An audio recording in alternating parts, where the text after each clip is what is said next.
Welcome back to SBR Forum Videos. Who's going to lead the league in rushing this season? There's a lot of good choices here. Bet365 offering some pretty enticing odds, but there are a couple of guys bunched right up there as the favorites. I'm going to decipher through those, tell you which ones I think are under and overvalued, starting with the ones that are undervalued. And probably the best price they have on any guy is Adrian Peterson at plus 500. I mean, you have to look at this guy coming off with fresh legs, a good power blocking scheme that Adrian Peterson is going to be a really good option here at plus 500 to be a to potentially lead the league in rushing this season. I think another guy you have to take a look at is Arian Foster at plus 800. That's pretty good value considering that he's also in a really good run blocking scheme and could really get up the ball a ton of times this season, upwards of 300 plus carries as well.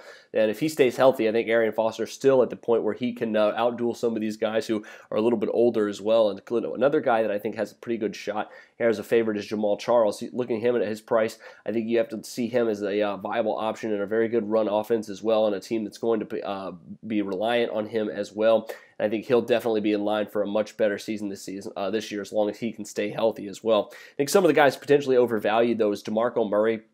You have to look at him as kind of a guy who is on a new team with a ton of rushing depth. He might not be able to give you the best value as well. Le'Veon Bell's dropped in price now that he's not going to be suspended for 3 games now instead 2. He's down from plus 1,800 to plus 1,400. And then you think Marshawn Lynch, probably the only other guy there at 6 to 1. But still, you know, Marshawn at this point in his career at 29 years old and after 280 carries last year, you can't expect him to get upwards of 300 carries this year, even though they are kind of hurt. The Seahawks are kind of hurting in running back depth right now. I think at 275, 280 carries is still be the most you'll see from him. There's been a lot of noise out of an undrafted free agent they have in camp there for the Seahawks. So I think you'll still see him with his average amount, 270, 280 carries there. But that'll do it for me this time. Make sure to check out a couple of my other NFL and NBA videos coming out later this week. But until next time, I'm Jordan Sharp.